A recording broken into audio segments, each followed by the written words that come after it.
Hi friends, welcome to Bangla activity চ্যানেলে সবাইকে স্বাগত। এই ভিডিওতে আমরা আলোচনা করব সরকারি কর্মীদের জন্য বড় খবর। 141 মাসের ডিএ, যে বকেয়া ডিএ, তার 141 মাসের বকেয়া ডিএর 25% কারা পাচ্ছেন, বিস্তারিত এই ভিডিওতে আমরা জানব। সরকারি কর্মীদের জন্য বড় খবর, 141 মাসের ডিএ বকেয়া পাচ্ছেন কারা, বিস্তারিত জানুন এই ভিডিওতে। মূলত এই ভিডিওতে আমরা 4টে পয়েন্ট নিয়ে আলোচনা করব। তার প্রথম পয়েন্ট, কারা পাবেন এই ডিএ। 2 নম্বর পয়েন্ট, কত দিনের বকেয়া। 3 নম্বর পয়েন্ট, বর্তমান পরিস্থিতি ও সরকারের পদক্ষেপ।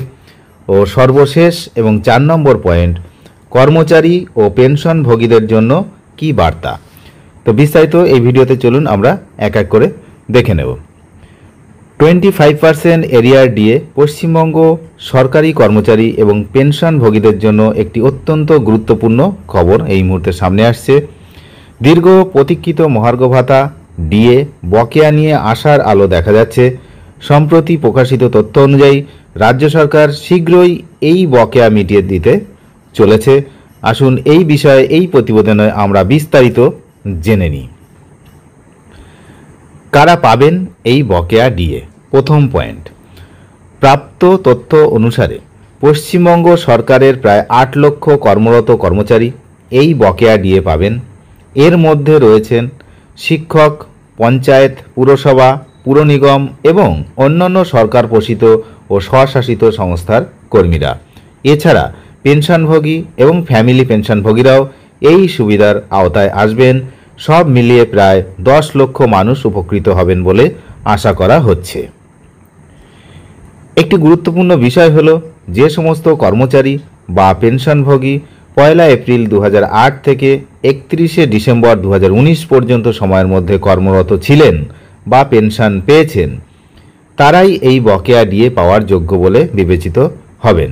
তবে 2019 সালের পরে চাকরিতে যোগদানকারী এবং রোপা 2009 এর আওতায় না থাকা কর্মীরা এই বকেয়ার জন্য যোগ্য হবেন না। পরিষ্কার বলা হয়ে গেছে যে কারা যোগ্য হবেন না। পরবর্তী পয়েন্ট, কত দিনের বকেয়া এবং হিসাব।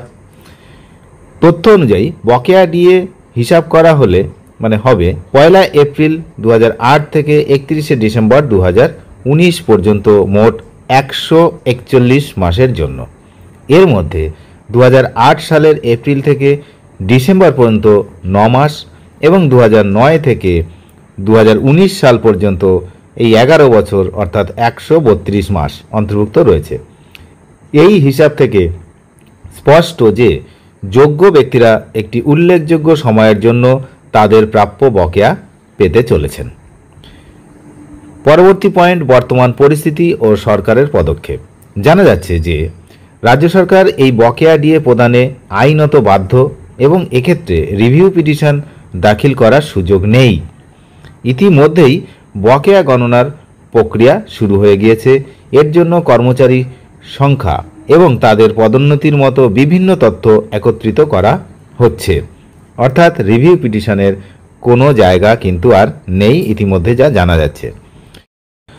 চতুর্থ ও আমাদের সর্বশেষ যে আলোচনা, কর্মচারী ও পেনশনভোগীদের জন্য বার্তা।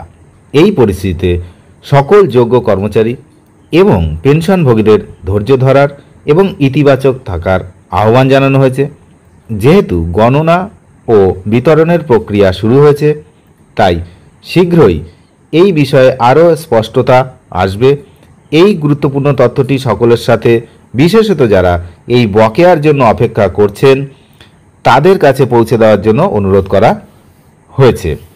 এই ঘোষণা নিঃসন্দেহে রাজ্য সরকারি কর্মচারী এবং পেনশনভোগীদের জন্য একটি বড় স্বস্তির খবর।